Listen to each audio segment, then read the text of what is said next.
अस्सलाम वालेकुम नाजरीन, आप देख रहे हैं programme the review Kamran Yusuf और शहबाज राना के साथ। द रिव्यू में हम पाकिस्तान की मईशत, खारजा अमूर और नेशनल सिक्योरिटी से जुड़े मामलात पे बात करते हैं। आज जुमा है, 23 दिसंबर है और वादे के मुताबिक पिछले जुमे यानी कि 17 दिसंबर को चेयरमैन पाकिस्तान तहरीक इंसाफ ने ऐलान किया था कि आज के रोज वो पंजाब और केपीके की जो असेंबली हैं उसको तोड़ देंगे और एज अ लास्ट रिजॉर्ट मेरे ख्याल में उनका ये एक स्टेप था कि जिससे मजबूर किया जाए वफाकी हुकूमत को कि मुल्क में आम इंतखाबात वक्त से पहले करवाए जाएं। लेकिन जो उन्होंने एक हफ्ते का टाइम दिया और अपना प्लान पहले से अनाउंस किया, तो इसका मतलब है जो अपने सियासी मुखालफीन हैं उनको उन्होंने एक मौका प्रोवाइड किया कि वो इस सारे उनका जो गेम प्लान है उसको प्रीएम्प्ट कर सकें। और बिल्कुल हुकूमत ने ऐसा ही किया। जो गवर्नर पंजाब हैं उन्होंने तो पहले परवेज इलाही साहब से कहा कि आप एतमाद का वोट लें, क्योंकि उनकी नजर में शायद आप ईवान का जो एतमाद है वो खो बैठे हैं। और फिर वो जब उन्होंने वो डेट सेट की एतमाद का वोट लेने के लिए, उस डेट पर वो नहीं आए और उसकी बुनियाद पर रात गए। हमने देखा कि गवर्नर पंजाब ने चीफ मिनिस्टर परवेज इलाही को डी नोटिफाई कर दिया और साथ ही काबीना को भी फारिग कर दिया। और इस तरह इमरान खान साहब जो आज दोनों असेंबलियां तहलील करना चाहते थे वो मंसूबा उनका कामयाब नहीं हुआ। लेकिन शहबाज, ये जो खबर है नेचुरली तौर पर ये हेडलाइन में भी है, बड़ा इशू है भी, लेकिन मेरे ख्याल में जो एक हमारी जो सियासी क़यादत है अभी इस मामले में, अब तो ये कानूनी जंग भी चल रही है मामला, क्योंकि लाहौर हाई कोर्ट के पास है। असल इशू तो एक तो मईशत, हम बहुत अरसे से ये रोना रो ही रहे हैं कि असल मसला पाकिस्तान की मईशत है। और जो दूसरा प्रॉब्लम अब जो सर उठा रहा है, पहले तो एक तो ये भी हमें कहना चाहिए कि हम तो अपने प्रोग्रामों में बहरहाल डिस्कस करते रहे, लेकिन खैबर पख्तूनख्वा में, बलूचिस्तान में दहशतगर्दी जो एक दफा फिर सर उठा रही है, वो मेन स्ट्रीम मीडिया पे इतना उसका तस्करा नहीं होता आज। लेकिन इस्लामाबाद में काफी सालों के बाद एक खुदकुश हमला हुआ है, जिससे मेरे ख्याल में अब हमें जाग जाना चाहिए कि ये जो दहशतगर्दी है और तहरीक तालिबान पाकिस्तान कलदम जो है वो यकीनी मानों में दोबारा एक थ्रेट बनकर उभर रही है। लेकिन हमारी तरजीहात कुछ और हैं। कामरान, इस वक्त पाकिस्तान को 3 बड़े बहरानों ने घेर लिया है। इकोनॉमिक क्राइसिस पहले ही चल रहा था, पॉलिटिकल इंस्टेबिलिटी जो हमारे वेस्टेड इंटरेस्ट हैं हुक्मरानों के, चाहे वो पीटीआई है, चाहे पीएमएलएन है, चाहे पाकिस्तान पीपल्स पार्टी, और इसके ऊपर ओवर एंड अबव जो सिक्योरिटी की एक सिचुएशन पैदा होगी, उसकी वजह से 3 बड़े जो बहरान है एट अ टाइम उसने स्ट्राइक कर दिया पाकिस्तान के ऊपर।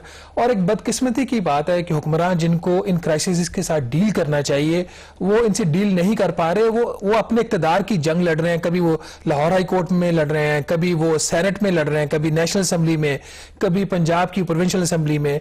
तो ये इससे कोई अच्छा तासुर जो है पाकिस्तानी सिविलियन इदारों का वो नहीं उभरा। और दूसरा जो सिक्योरिटी वाली साइड पे भी देखें, जो अब इस्लामाबाद में आज खुद कुछ धमाका हुआ है, मेरा ख्याल इससे बड़ा फेलियर जो है वो सिक्योरिटी इंटेलिजेंस का और लॉ इन्फोर्समेंट एजेंसीज का नहीं हो सकता कि खुद कुछ बमबार जो है वो इस्लामाबाद पहुंच जाता है, वहां पे आके उसको जब रोका जाता है।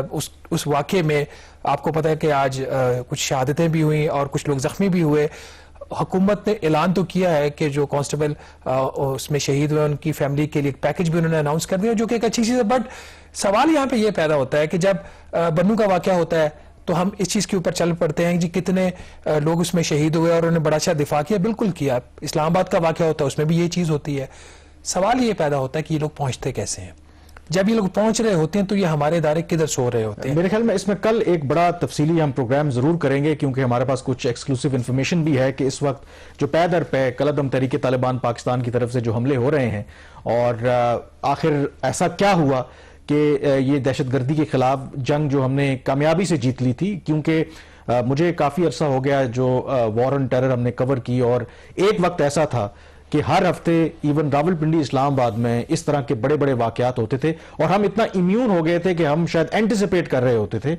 इसीलिए आज जो ये इतने सालों के बाद वाकया हुआ तो ये बड़ा हैरान कुन था। इसमें आपने जरूर बात की कि ये इंटेलिजेंस फेलियर भी है, लेकिन एक बात तो देनी पड़ेगी कि जो हेड कांस्टेबल जो इसमें शहीद हुए हैं, अगर वो इस खुदकुश जो हमला आवर है इसको वो ना रोकते, और खुदा ना खास्ता जो वजीर दाखिला हैं राना सनाउल्लाह, उनका तो ये कहना है कि जो ये एक हाई वैल्यू टारगेट था, जो भी ये मुमकिन तौर पर जो खुदकुश हमला आवर था, और वाकई अगर राना सनाउल्लाह साहब की बात ठीक है और वाकई वो उस टारगेट तक पहुंच जाता, तो फिर आप तसव्वुर कर सकते थे कि एक तो नुकसान कितना बड़ा होता और फिर आप कह सकते हैं कि कितना उसका एक नेगेटिव इंपैक्ट आता। तो ये क्रेडिट कम अज कम वाइल हम ब्लेम जरूर करते हैं कि जो हमारे पॉलिसी मेकर्स हैं या इंटेलिजेंस फेलियर हो, कम अज कम इस्लामाबाद पुलिस को कि उन्होंने उस सस्पिशियस गाड़ी को रोका और अपनी लाइफ जो है वो एट रिस्क डाली, क्योंकि इसमें लोग जख्मी भी हुए हैं, तो ये एक तो क्रेडिट बनता है। डिटेल में डेफिनेटली हम बात करेंगे। जो आप बात भी कर रहे थे ना, हम अब मईशत की भी बात करते हैं, जो पंजाब में जो कुछ हो रहा है। देखें, एक कॉन्स्टिट्यूशनल और पॉलिटिकल एक ब्रेक डाउन नजर आता है, कतई नजर के किसका मौकफ ठीक है।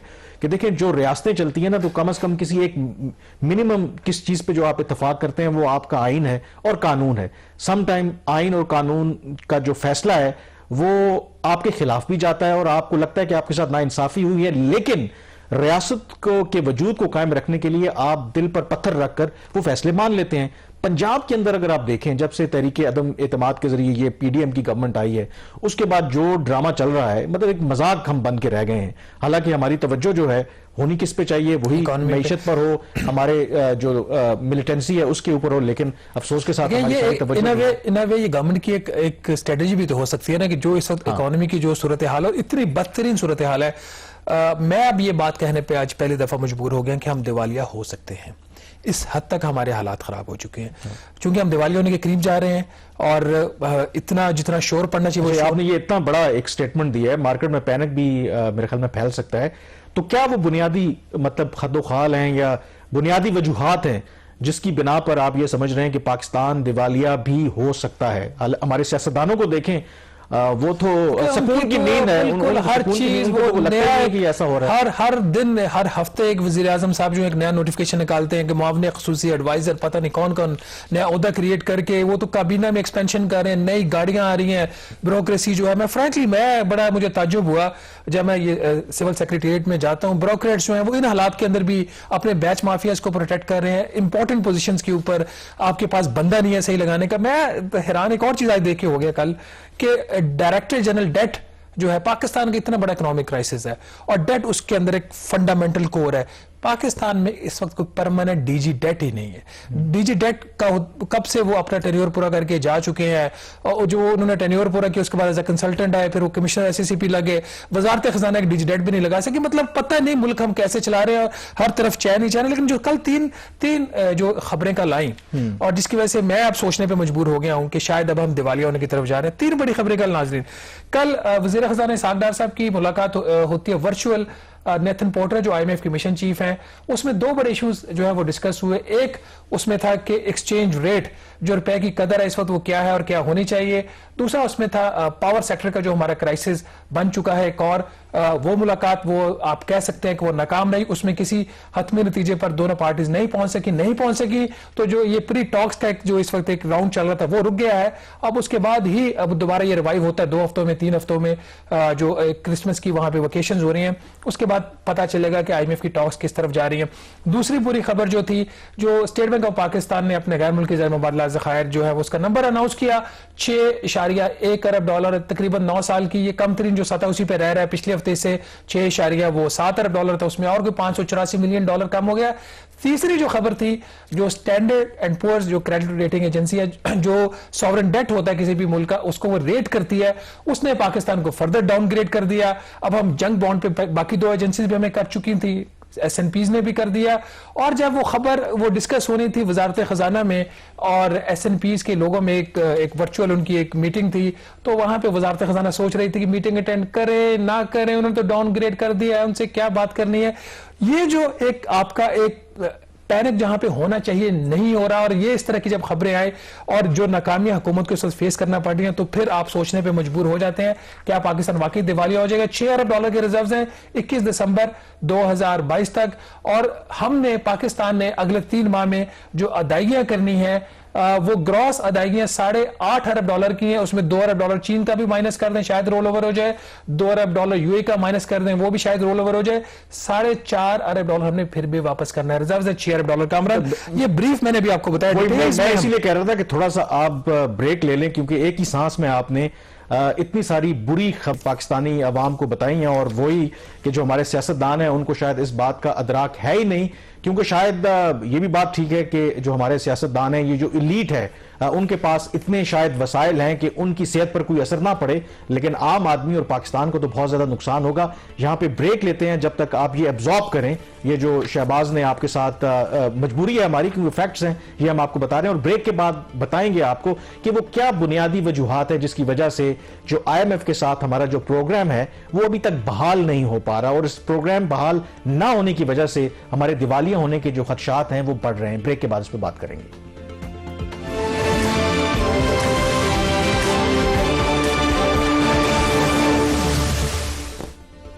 जी, ब्रेक के बाद एक दफा फिर आपको खुशामदीद कहते हैं। मुल्क को दिवालिया से बचाने के लिए हुकूमत कोशिश तो कर रही है कि IMF के साथ प्रोग्राम को बहाल किया जाए, क्योंकि आपको याद होगा कि हमारे इसी प्रोग्राम में साबिक वज़ीर खजाना मिफ्ता इस्माइल ने कहा था कि अगर IMF के साथ प्रोग्राम बहाल ना हुआ तो फिर हम, मेरे ख्याल में वो कह रहे थे कि दिवालिया हो सकते हैं, तो इसलिए IMF का प्रोग्राम बहाल करवाना जो है वो नागुज़ीर है। अब शहबाज, जो IMF है हमारी अपनी ज़ाहिर की हालत ऐसी है कि पहले भी हम बात करते रहेंगे, वो बड़ी कड़ी शराइत रखते हैं, लेकिन एक जो आपकी भी स्टोरी है, जो इस वक्त मामला जो फंसा हुआ है वो है पावर सेक्टर, और उसके अंदर जो गर्दिशी कर्जों का जो मामला है, उस मामले पर दोनों साइड्स के दरमियान इत्तेफाक नहीं हो रहा। और जो आपकी खबर है अगर उसको देखें, उसका कंटेंट देखें, IMF के तो हम कसूरवार ठहरा नहीं सकते, ये हमारा प्योरली अपना हमारा कसूर है। गुज़श्ता कुछ अरसे में हमने बिजली की कीमतों में कितना ज्यादा इजाफा किया, एनर्जी की जो प्रोडक्ट्स हैं उसमें कितना ज्यादा इजाफा किया, उसके बावजूद जो गर्दिशी कर्जा है वो काबू आ ही नहीं रहा। इसके गर्दिशी कर्जे के ऊपर बाद में बात करते हैं। जो एक दूसरा बड़ा इशू था जो अभी तक मैंने रिपोर्ट भी नहीं किया एक्सप्रेस ट्रिब्यून के लिए, वो ये कि एक्सचेंज रेट के ऊपर जो रुपए की कदर है इस वक्त, कोई आज भी 225 रुपए 64 पैसे पे इंटरबैंक में क्लोज हुआ है। उसके ऊपर जो मेरे जराए बता रहे हैं, जो IMF के मिशन चीफ थे उन्होंने बड़ा स्ट्रॉन्ग पोजीशन उस पर ली है कि ये जो हुकूमत ने आर्टिफिशियली इसको यहाँ पे रोका हुआ है, आप इसकी जो मार्केट वैल्यू उस पर इसको जाने दें। और जरा के मुताबिक जो डार साहब हैं उनका इसके ऊपर मौकिफ बिल्कुल मुख्तलिफ था। उनका कहते हैं कि हमारा इसमें कोई रोल नहीं है, मार्केट डिटरमिन्ड है, हमारा इसमें कोई इंटरवेंशन नहीं है। और as a matter of fact हुकूमत इस वक्त जो है मार्केट के अंदर डॉलर नहीं फेंक रही। स्टेट बैंक ऑफ पाकिस्तान भी मार्केट में डॉलर नहीं फेंक रहा, क्योंकि है ही नहीं है आपके पास कर्जों के पैसे देने के लिए, पूरे पैसे नहीं। तो फिर इसाक डार साहब को कैसे कर रहे हैं, कैसे कर रहे हैं, दैट इज द क्वेश्चन। वो ऐसे हो रहा है कि स्टेट बैंक ऑफ पाकिस्तान अब आर्म ट्विस्टिंग मेजर्स यूज कर रहा है। बैंकों को बता दिया जाता है कि आज का रेट ये, इसके ऊपर नीचे आपने नहीं जाना, वो एक बैंड दे देते हैं, आप इसमें खेलना है, जो मेरे जरा बता रहे हैं। यही होता है ऊपर मार्केट में जो एक्सचेंज कंपनीज हैं उनको भी कहा जाता है कि ये आपने ऊपर मार्केट में से ऊपर नीचे जाने की कोशिश नहीं करनी। उसके बाद अब तीसरा रेट पैदा हुआ जिसकी हम पहले ही बात कर रहे हैं। पहले ये रेट 250 रुपए का $1 था, अब 250 से भी क्रॉस हो गया। अगर आप मार्केट में डॉलर लेने जाए, आपने $1000-2000 लेना है तो शायद आपको 255 और 260 पे मिले। तो ये जो कल जो मीटिंग थी उसमें IMF का ये मौकिफ था कि ये आप इस तरह के जो प्रेशर यूज कर रहे हैं एक्सचेंज रेट को काबू करने के लिए, ये आप मत करें। इसके ऊपर कोई इत्तेफाक नहीं हुआ। ये बताएं कि इसका मतलब है कि ये भी एक प्री कंडीशन है कि मार्केट को जो एक्सचेंज रेट है वो मार्केट ड्रिवन होना चाहिए, क्योंकि IMF के मुताबिक शायद ये अभी जो रेट है वो एक मसनूई तौर पर हमने इसको फिक्स किया हुआ है, तो इसका मतलब है कि ये भी एक एडिशनल अब कंडीशन है पाकिस्तान के ऊपर। कंडीशन नहीं है। जो 2019 का प्रोग्राम था उसके 4 पिलर्स थे। उन 4 पिलर्स के अंदर एक था मार्केट बेस्ड एक्सचेंज रेट। वो जब तक तो डार साहब नहीं आए थे वो कभी पूरी तरह इंप्लीमेंट हो रहा था, कभी पार्शली इंप्लीमेंट हो रहा था। PTI के टाइम पे भी ऑन एंड ऑफ होता रहा। हालांकि हमने आपको याद है खबर भी की थी कि एक वक्त में इन्होंने भी, PTI ने $1.2 अरब की मार्केट में डॉलर फेंके थे ताकि वो रुपए की बहुत ज्यादा वो उसमें डिवैल्यूएशन ना हो। अब वो चीज है वो रुक गई है। आप ये अंदाजा लगाइए $6 अरब के जिस मुल्क के गैर मुल्की ज़र मुबादला के रिजर्व्स हों, 1 दिसंबर से लेकर 23 दिसंबर तक रुपए की कदर में कितनी कमी हुई? ₹1.69। ये बात कोई नहीं मानेगा। मतलब जब आप डॉलर नहीं, लेकिन अगर गवर्नमेंट, आप ये कह रहे हैं कि कम से कम ये एविडेंस नहीं है कि मार्केट में डॉलर तो हमारे पास है ही नहीं, कि डॉलर हम नहीं फेंक रहे, और गवर्नमेंट और इसाक डार साहब ये अगर दावा करते हैं कि देखें ये तो मार्केट डिटरमिन्ड जो है वो एक्सचेंज रेट है, तो फिर कौन मतलब डिसाइडिंग फैक्टर क्या होगा? IMF कहती है नहीं जी ये तो आर्टिफिशियली आपने किया हुआ है, और आप क्या करेंगे? आप इस वक्त जो एक आर्म ट्विस्टिंग टूल है स्टेट बैंक ऑफ पाकिस्तान के हाथ में और वजारत खजाना के, वो क्या है बोला? आपको याद है कि हमने इसी प्रोग्राम में बताया था कि कितने अरबों रुपए का इन्होंने इजाफी मुनाफा कमाया कमर्शियल बैंकों ने एक्सचेंज रेट मैनिपुलेशन से। उसके ऊपर जुर्माने लग रहे थे, आज तक नहीं लगे। तो उनको दबाया जा रहा है कि ठीक है ये जुर्माने जो हमने आपके ऊपर लगाने हैं ये देखते हैं कर रहे हैं, आपकी अभी फाइंडिंग्स कंप्लीट नहीं हुई तो आप जरा एक्सचेंज रेट पे अपना हाथ हल्का रखें। तो ये आर्म ट्विस्टिंग वहां से भी एक हो रही है, क्योंकि कमर्शियल बैंक्स होते हैं हर चीज तो वो ठीक नहीं कर रही ना, तो कहीं ना कहीं उनकी भी कमजोरी जो है स्टेट बैंक के हाथ में आई हुई है। तो ये प्रेशर टैक्टिक्स यूज करके रुपए की कदर को मसनूई तौर पर रोक रहे हैं। उसकी दो वजूहत है क्यों कर रहे हैं, दैट्स द क्वेश्चन। कि जाने दें, फिर हम ही इन प्रोग्राम्स में बात करते रहेंगे, फिर आपका महंगाई का जो तूफान आएगा वो अपनी जगह पे, हर चीज तो आपकी इंपोर्टेड है जितनी भी आप अलाउ कर रहे हैं व्हाटएवर। और हुकूमत इस स्टेज के ऊपर ना तो ये, चूंकि अब एक पॉलिटिकल स्लोगन बन चुका है एक्सचेंज रेट, ना तो ये वो चीज अफोर्ड कर सकती है और ना ही ये अफोर्ड कर सकती है कि महंगाई हो। तो एक्सचेंज रेट इसलिए एक बहुत बड़ा मसला बन गया। तो इनके मुज़ाकरात में एक किस्म का तातुल और मेरे ख्याल में ये फिर सस्टेनेबल नहीं होगा कि चलें अगर अभी तक उन्होंने कोअर्सिव मेजर्स यूज करके वो कर रहे हैं, लेकिन अगर खुदा ना खास्ता अभी अगर हमारे जो रिजर्व्स हैं वो 6.1 अरब डॉलर हैं और उसमें मजीद कमी होती है, तो फिर ये क्वेश्चन तो रेज होगा कि एक तरफ आपके डॉलर्स कम हो रहे हैं और उसके बावजूद जो रुपए की कदर है वो एक जगह पे रुकी हुई, या तो हमारे पास हमारे जो दोस्त ममालिक हैं या कहीं से कोई खजाना हमारे पास आ जाए, एकदम हमारे जो रिजर्व्स हैं वो इंक्रीज हो जाए, फिर तो आप उसको जस्टिफाई कर सकते हैं। अदरवाइज मैंने आपको बताया कि 8.5 अरब डॉलर हमने वापस करना 3 माह में, 4 अरब डॉलर जो हमने रोल ओवर करना वो माइनस भी कर दें फिर भी 4.5 अरब डॉलर देना है। और महीने की आपकी जो इंपोर्ट्स हो रही हैं ऑन एन एवरेज वो 5.2 अरब डॉलर पर मंथ आप इंपोर्ट कर रहे हो। तो आप तो इस वक्त एसेंशियली तो आप उस स्टेज पे पहुंच गए ना जिसको कहते हैं बड़ा धमाका। वो अक्सर एक ही सवाल मुझे अब आता है, वो जो लोग फोन करते हैं यार बड़ा धमाका कब हो रहा है, एक्सचेंज रेट की वैल्यू क्या होगी। मैंने कहा मेरे पास तो ना डॉलर है तो ना मुझे पता है वैल्यू। एक्सचेंज रेट वाला जो मामला है इस पर तो जाहिर है कि बहुत ज्यादा डिस्कशन होती भी रहती है, लेकिन कुछ जो सब्सटेंटिव, ये भी सब्सटेंटिव खैर इशू है, लेकिन जो बहुत सीरियस इशू है जो हमें से पहले वो जो कल S&P ने अपनी जो पाकिस्तान की क्रेडिट रेटिंग डाउनग्रेड कर दिसंबर 2008 के बाद ये सबसे लोएस्ट रेटिंग है पाकिस्तान की, और उसमें उन्होंने कहा कि 2023 में क्या वो करके फिर अब चाहते हैं गर्दिशी कर्जे के मसले के ऊपर। अच्छा, वो कह रहे हैं कि 2023 में भी जो पाकिस्तान की जो सिचुएशन है फॉरेन एक्सचेंज रिजर्व्स की वो ऐसे ही रहेगी। ओके, अगर 4 चीजें नहीं होती तो वो बेहतर हो जाएगी, और होंगी तो फिर ऐसे रहेगी। वो क्या है, उन्होंने कहा जी अगर आपकी आलमी मंडी में तेल की कीमतें जो है वो कम हो जाती हैं, रिजर्व्स आपके बेहतर हो जाएंगे, फॉरेन इनफ्लोज आपके बेहतर हो जाते हैं, IMF का प्रोग्राम हो जाता है, सऊदी अरब चाइना का नाम तो नहीं वो आ जाता है, आपकी सिचुएशन बेहतर हो जाएगी। फिर दूसरा ये मेजर 2 उन्होंने बड़े फैक्टर्स बताए थे, और तीसरा उनका जो फ्लड्स और बाकी वो सारी चीजें हैं वो अपनी जगह पे वो अपना रोल प्ले कर रही हैं। तो सूरत हाल काफी से ज्यादा खराब है। अब आ जाते हैं गर्दिशी कर्जे के इशू के ऊपर। देखें इन्होंने एक सर्कुलर डेट रिडक्शन प्लान दिया हुकूमत पाकिस्तान ने वर्ल्ड बैंक और IMF को।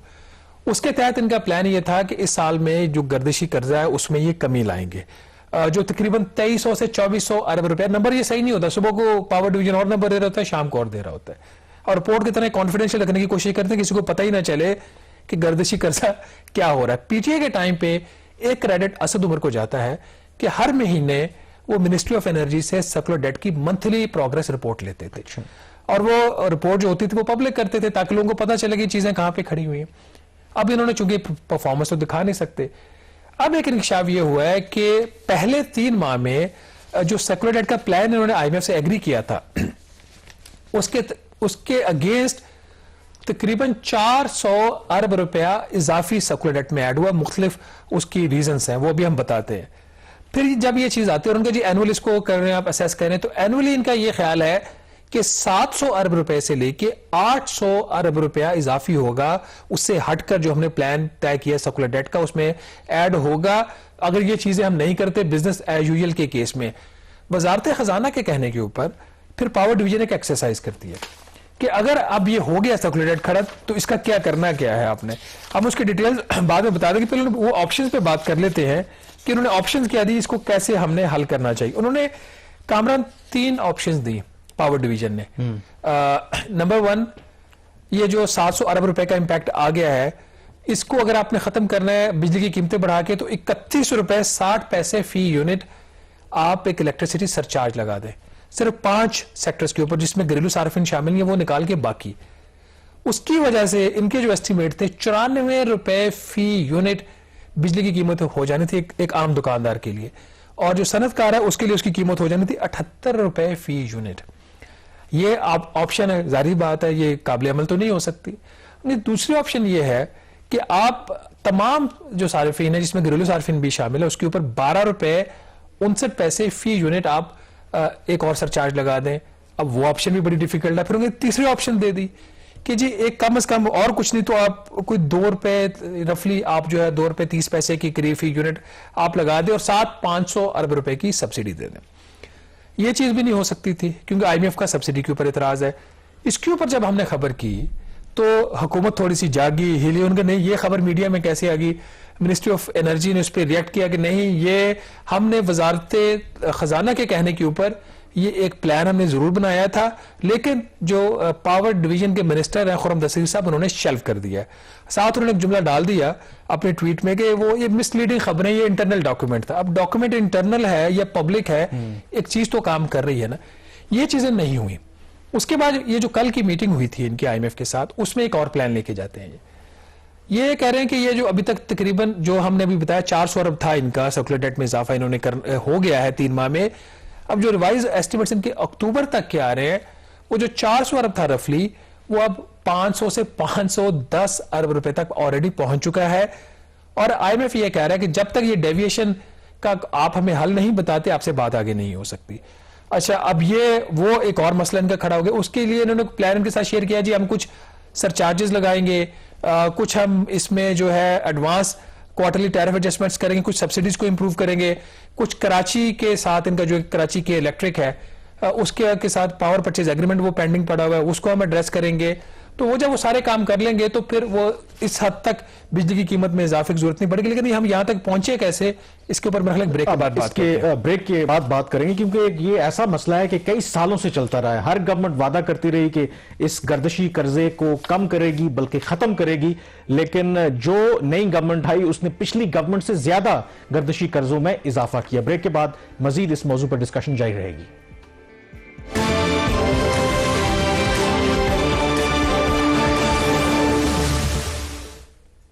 जी, ब्रेक के बाद एक दफा फिर आपको खुशामदीद कहते हैं। हम बात कर रहे हैं कि IMF के साथ जो प्रोग्राम पाकिस्तान का फंसा हुआ है उसकी कई वजूहात हैं, और एक जो वजह है वो जो गर्दिशी कर्जों का जो इशू है उस पर दोनों जो फरीकैन है एक अग्रीमेंट नहीं हो रहा। और शहबाज, इसमें देखें माजी में भी हम इस पर डिस्कशन करते रहे हैं। नालायकी होती है हुकूमतों की, हमारे लाइन लॉसेज हैं, बिजली की चोरी है, बैड गवर्नेंस है, और उसकी सजा जो है वो मिलती है आम सारिफ को। और यही एक वजह है कि गुज़श्ता अगर आप PTI की गवर्नमेंट ले लें, ये गवर्नमेंट ले लें, कि इन्होंने एक इसका हल निकाला कि जी अगर जो अपनी कोताहियां हैं उसको छुपाने के लिए उसका बोझ डाल दिया अवाम के ऊपर। और इसी वजह से जो बिजली के बिलों में जो होशरुबा इजाफा गुज़श्ता चंद अरसे में हुआ है, कभी कोई इससे पहले इसका तस्वुर नहीं कर सकता था। लेकिन उसके बावजूद मैं हैरान हूं कि चले अवाम पर तो आपने बोझ डाल दिया, तो कम अज कम उधर से गर्दिशी कर्जा तो फिर कम होना चाहिए था, क्योंकि आपने तो पास ऑन कर दिया जो अपनी नालायकी है। लेकिन उसके बावजूद फिर ये इजाफा हो रहा है इस गर्दिशी कर्जे में। दो बातें। अगर तो IMF का प्रोग्राम रिवाइव होगा, कर्जे की अगली किस्त 1.1 अरब डॉलर की मिलेगी, तो उससे पहले गैस की कीमतों में भी इजाफा होगा और बिजली की कीमतों में भी इजाफा होगा। अब सवाल ये कितना होगा, ये बात अभी तय होनी। अब क्यों हम यहां तक पहुंचे हैं? अगर 2300-2400 अरब रुपए का गर्दिशी कर्जा आपका था, जो भी आप नंबर ले लें, सही वाला गलत वाला, वो अगर 2800 अरब रुपए के आसपास हो गया तो क्यों हुआ? पावर डिवीजन की इसके ऊपर जो जस्टिफिकेशन आती है वो कह रहे हैं जी कि हमें जो सूरत हाल है, जो हुकूमत की इकोनॉमिक पॉलिसीज हैं, सेक्टर पॉलिसी है पावर सेक्टर की, उसके तहत उनका एस्टिमेट था कि हमें 1734 अरब रुपए की सब्सिडी चाहिए एक साल में। 1734 अरब रुपए की। इस साल का दिफाई बजट कितना है? 1563 अरब रुपया स्टेटेड, बाकी वो कुछ और साइड पे डाला हुआ, वो उसको छोड़ देते हैं। 1734 अरब के अगेंस्ट इन्होंने कितना दिया है वजारत खजाना ने? 570 अरब रुपया। तो एलोकेशन ही कुछ इनकी स्टार्ट से ही कम थी। एक तो इन्होंने यहां पे और ये आज से नहीं हो रहा, ये सालों से हो रहा है।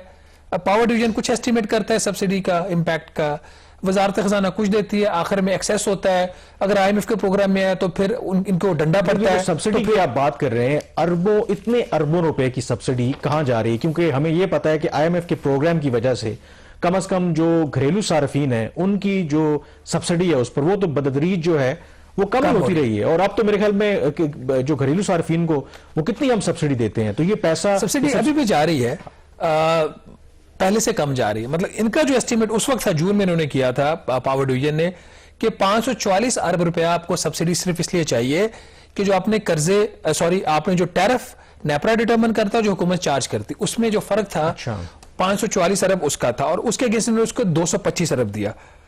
दूसरा इसके अंदर एक जो बड़ा नंबर है वो कोई जो कर्जे आपने रीपे करने पहले के लिए हुए, सॉक्लेडेट का स्टॉक जो कम करना था 246 अरब उसके लिए चाहिए था, इन्होंने 246 अरब के अगेंस्ट 35 अरब दिया। फिर 378 अरब रुपया चाहिए था, जो आईपीपी के साथ इनकी डेट सेटलमेंट की भी एक डील हुई है। 378 अरब रुपए में से उसको जो चाहिए था उसके अगेंस्ट इन्होंने दिया सिर्फ 180 अरब। ये मैं चंद एग्जांपल्स दे रहा हूं। अब आ जाते हैं इनकी कारकर्दगी के ऊपर, जहां पे डायरेक्टली पावर डिवीजन और उसकी पावर डिस्ट्रीब्यूशन कंपनीज रिस्पॉन्सिबल हैं, जहां पे खुर्रम दस्तगीर साहब रिस्पॉन्सिबल हैं। इन्होंने जब ये टारगेट्स तय किए थे आईएमएफ और वर्ल्ड बैंक के साथ, उन्होंने कहा जो हम जो बिल जितनी भी डिस्को पावर डिस्ट्रीब्यूशन कंपनी जो बिल जनरेट करती हैं, इन्होंने कहा जी कि जितने भी बिल जनरेट होंगे उसके अगेंस्ट हम जो हमारी रिकवरी होगी वो 93.58 या 93.6% होगी। जो पहले 3 माह में रिकवरी हुई वो हुई 83%, तकरीबन 11% रिकवरी कम हुई, और उसकी वजह से वो जो हम 400 अरब की बात कर रहे थे 104 अरब रुपया सिर्फ इस वजह से, नालायकी की वजह से ऐड हुआ है सिर्फ 3 माह में। ये फिगर और अक्टूबर में आगे बढ़ गया। फिर इनके जो टैरिफ लॉसेज होते हैं, चोरी भी होती है बिजली की, हम बिलों की रिकवरी तो एक चीज है ना, दूसरी चीज है चोरी, कुंडा लगाया हुआ है, या आपके लाइन लॉसेज इस वजह से भी होते हैं कि आपकी ट्रांसमिशन लाइन जो है वो बहुत पुरानी हो चुकी है, उसकी वजह से भी इनके ख्याल था कि वो लॉसेज होंगे 15.83%, वो हो गए 17.5%, 13 अरब वहां पे ऐड कर दिया। फिर कुछ फैसले होते हैं कामरान सियासी, ये तो हम गवर्नेंस की बात कर रहे थे ना, कि जहाजों वाले जो एक्सपोर्टर्स हैं उनको सब्सिडी भी देनी है, उसका इंपैक्ट है 146 अरब रुपया, मतलब 118 अरब उसका इंपैक्ट है, और 28 अरब जो किसानों को उन्होंने सब्सिडी दी थी जब सैलाब की वजह से, वो उसका ये मिला के 146 अरब हो जाता है। फिर फ्यूल प्राइस एडजस्टमेंट जो माहाना बुनियादों पर आपको पता है 10 रुपए भी फी यूनिट बिजली की कीमत में इजाफा हो रहा था, वो कुछ प्राइम मिनिस्टर ने डेफर कर दिया था, वो बजट के टाइम पे इन्होंने इसको अकाउंट फॉर नहीं किया, उसका जो इंपैक्ट है कोई 65 अरब रुपया है।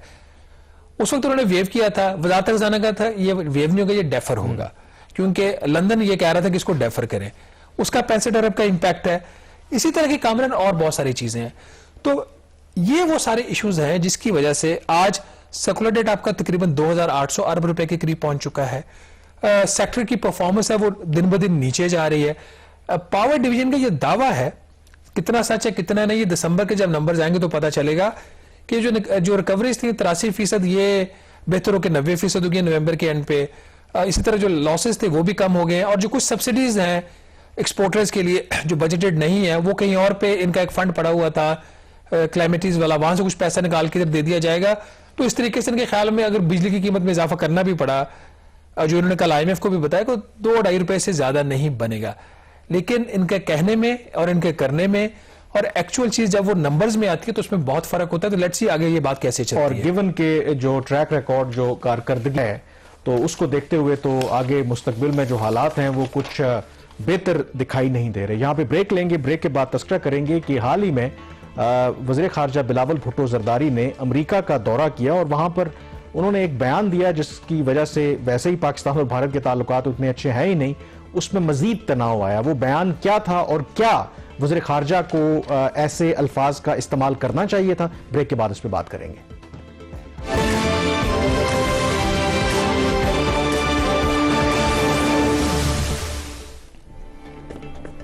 जी, ब्रेक के बाद एक दफा फिर आपको खुशामदीद कहते हैं। खारजा महाज पर भी पेशरफ्त और डेवलपमेंट्स हो रही हैं। हाल ही में वज़ीर खारजा बिलावल भुट्टो ज़रदारी ने अमेरिका का दौरा किया। वहां पर उन्होंने यूएन सिक्योरिटी काउंसिल का एक स्पेशल सेशन था मल्टीलैटरलिज्म और यूएन के अंदर जो रिफॉर्म्स हैं उसके हवाले से, और वहां पर ये जो सेशन था उसमें जो भारत के वज़ीर खारजा हैं उन्होंने भी शिरकत की, और फिर इवेंचुअली माजी में भी जैसे होता रहा कि जो यूएन सिक्योरिटी काउंसिल का जो फोरम था वो दोनों जो वज़राए खारजा के दरमियान एक लफ्जी जंग भी हुई, और जाहिर है उसकी वजूहात हैं, दोनों ममालिक एक दूसरे पर इल्ज़ाम तराशी तो करते ही रहते हैं। उसमें एक तो जो भारतीय वज़ीर खारजा हैं उन्होंने पाकिस्तान का नाम लिए बगैर, क्योंकि इससे पहले बिलावल भुट्टो ज़रदारी ने कश्मीर का तस्करा किया यूएन सिक्योरिटी काउंसिल में, और तस्करा किया कि जो मुल्क मल्टीलैटरलिज्म की बात करता है वो बायलैटरली तो इश्यूज हल करने में दिलचस्पी नहीं रखता। तो उसके जवाब में जो भारतीय वज़ीर खारजा हैं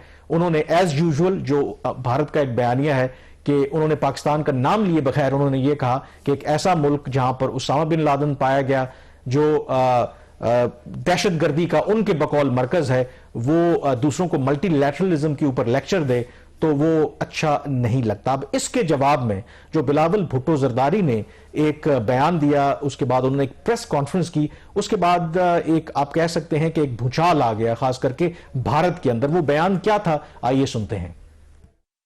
That Osama bin Laden is dead, but the butcher of Gujarat lives, and he is the Prime Minister of India. जी, ये थे वज़ीर ख़ारजा बिलावल भुट्टो जरदारी, जो न्यूयॉर्क में प्रेस कॉन्फ्रेंस कर रहे थे और जवाब दिया उन्होंने जो इल्जामात भारतीय वज़ीर ख़ारजा ने लगाए थे। और शहबाज, उन्होंने क्लियरली ये जो बयान दिया, बुचर ऑफ गुजरात मोदी को कहा, और उसके बाद इस पर बहुत ज्यादा पाकिस्तान और भारत में डिबेट हुई।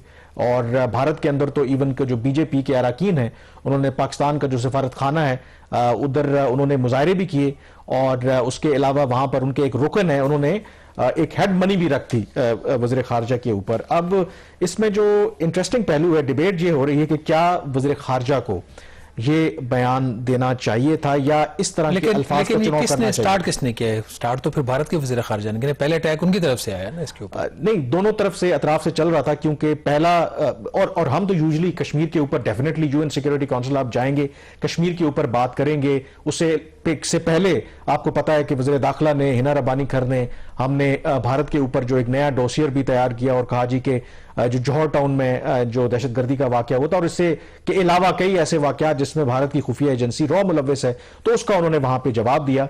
अब इसके अंदर जो दिलचस्प पहलू है कि क्या उनको ये बयान देना चाहिए था। मैं अपना नुक्ता नजर, तो वो बात की बात है, इसमें जो पाकिस्तान के इवन के जो रिटायर्ड डिप्लोमैट्स हैं, उनके लिए भी ये बयान थोड़ा सा हैरान कुन था कि दो कि वो कह रहे हैं कि चलें हिस्टोरिकली मतलब ही इज राइट, क्योंकि जो वो रेफरेंस दे रहे थे गुजरात में 2002 में जो हिंदू मुस्लिम फसादात हुए, 2000 के करीब जो हैं मुसलमान उसमें मारे गए।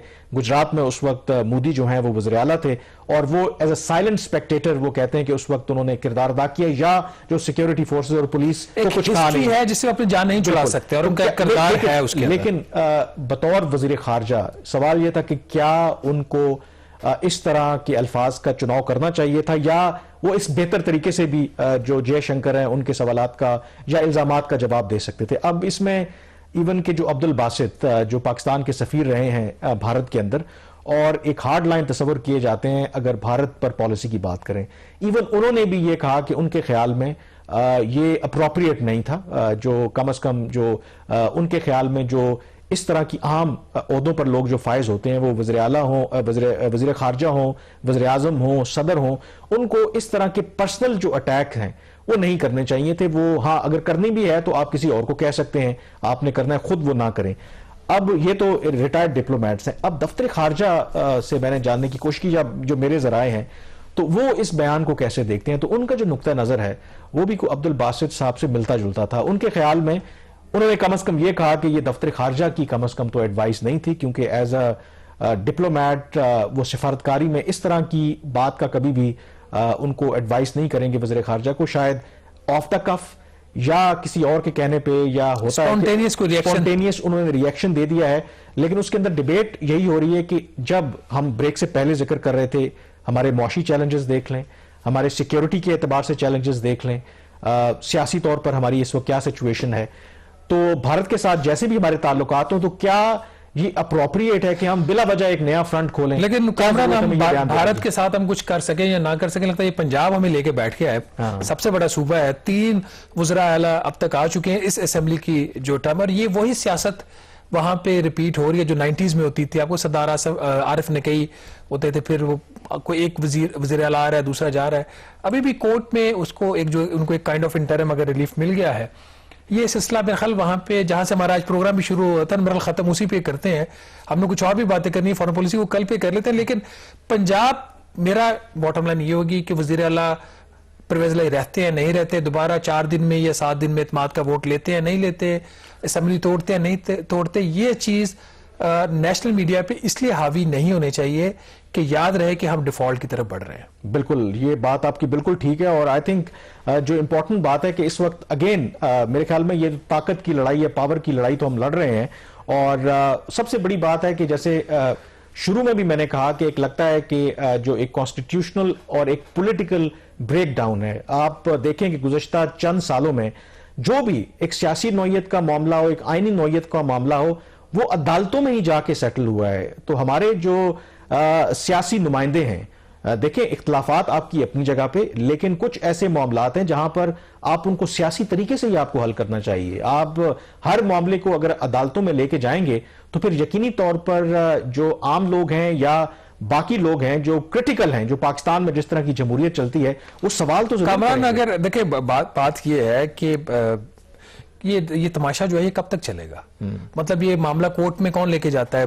बार बार पहले उसके साथ हमजा शहबाज के साथ ये चीज हुई है, अब परवेज लाई के साथ। तो ये सियासतदान कब ये मैच्योर बिहेव करेंगे? कब वो टाइम आएगा जब आर्मी भी इनको वाकई कहेगी जब अपने मामला खुद जाके हल करो? अब जब उधर से इनको कोई रिलीफ मिलता है तो एक पार्टी नाराज हो जाती, दूसरी खुश हो जाती है। कोर्ट से आज को एक पार्टी को रिलीफ मिला है, दूसरी नाराज हो जाती है, सिलसिला खत्म। मेरा ख्याल है कि जो कंक्लूडिंग थॉट्स हैं होना ये चाहिए कि अगर जाहिर है कि जो फोकस है वो पाकिस्तान होना चाहिए, पाकिस्तान के अवाम होने चाहिए। और जैसे आपने कहा कि जिस तरह के मौशी चैलेंजेस पाकिस्तान को दरपेश हैं, डिफॉल्ट होने के हम करीब हैं, और फिर जो सिक्योरिटी की जो सूरत हाल खराब हो रही है, कम अज कम ये इस चीज की डिमांड करता है कि तमाम जो स्टेक होल्डर्स हैं, तमाम सियासी जमातें, उनका नुक्ता नजर कोई भी हो, कम अज कम उनको इस हवाले से जरूर डायलॉग इनिशिएट रहिए कि कुछ चीजों के ऊपर आप एक मिनिमम कंसेंसस डेवलप करें और फिर इन चीजों को लेकर आगे चलें। क्योंकि इक्तदार तो आनी जानी चीज है और इक्तदार में कभी आप इलेक्शंस हारते हैं, कभी जीतते हैं, ये खेल तो जमहूरियत में लगा रहता है। लेकिन जो इंटरेस्ट हैं मुल्क के, वो मेरे ख्याल में परमानेंट होने चाहिए। लेकिन हमारी जो मौजूदा सियासी क़यादत है, लगता नहीं है कि उनके अंदर इतना एक्यूमेन है या वो इतनी मेच्योरिटी दिखाएंगे। लेकिन फिर भी हमें उम्मीद का दामन जो है वो नहीं छोड़ना चाहिए कि काश हो सकता है कि सैनिटी जो है तमाम अतराफ से प्रिवेल करे और कोई वे आउट निकले जो भी ये पॉलिटिकल क्राइसिस इस मुल्क में चल रहे हैं। प्रोग्राम द रिव्यू से इतना ही। मुझे कामरान यूसुफ और शहबाज राना को इजाजत दीजिए। अल्लाह हाफिज।